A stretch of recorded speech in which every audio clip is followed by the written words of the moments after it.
Hi everyone, and welcome to this week's EBC video. We're here at St. John's this week thinking about Matthew 21 verses 23 through 32. This is actually going to be a two-parter. We're going to have another visit to St. John's here for next week's video relating to the very next pieces of this particular chapter. So this week we're here because Jesus is finding himself at the temple and he's being confronted by the high priests and the Pharisees, and they're going to ask him a question. Jesus has been performing all these miracles, and they ask Jesus, on what authority are you doing these things? Now, it's actually a trick question. We're going to see why in just a second, because Jesus turns the table on this one. He says, I'll answer your question if you answer mine. He says, when John the Baptist baptizes, is that from heaven or is that from man? Now, the Pharisees and the high priests, they realize the trap here, and they're thinking, well, if we say that that's from heaven, then Jesus is going to ask us why it is we weren't listening to John the Baptist. If we say it's from man, we've got this whole crowd here, and they think John the Baptist is a prophet, so we better not answer that one either. So they do what anybody would do in that situation. They say, we don't know. And Jesus says, well, neither am I going to answer the question that you had. Instead, he says, I'm going to tell you a little parable.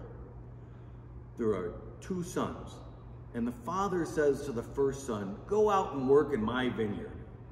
And the first son says, I'm not going to do that. But then that son thinks again, reconsiders, and he goes out and does the work. There's a second son, and the father says, go out and work in my vineyard. And the second son says, I definitely will. And then he definitely doesn't. Right? In that instance, he's not doing what his father wanted him to do. And so Jesus asks, which one of the two did the father's will? Now the Pharisees and the high priests, this one's easy, right? The first one did. And Jesus says, of course, that's right. But he says, very truly I tell you that tax collectors and prostitutes will get into heaven before you get into heaven. That's a pretty stark confrontation to these high priests and Pharisees. But I want to picture a couple of things here first. First of all, take another look at that parable with me. Neither son is being perfect. Neither son is really doing what God would hope that we would do, right? Neither one jumps up at the chance and actually goes out and does it. And then, of course, one of them doesn't do it at all. But I think there's something about that in the parable, that God's not asking us to be perfect.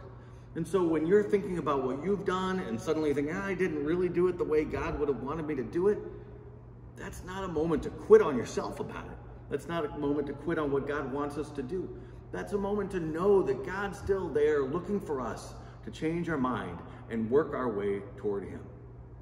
And I think there's an important message there about the Pharisees as well, about those high priests. Because while we don't hear any of the words of forgiveness in this particular passage, Jesus doesn't say that the Pharisees and high priests are not getting into heaven.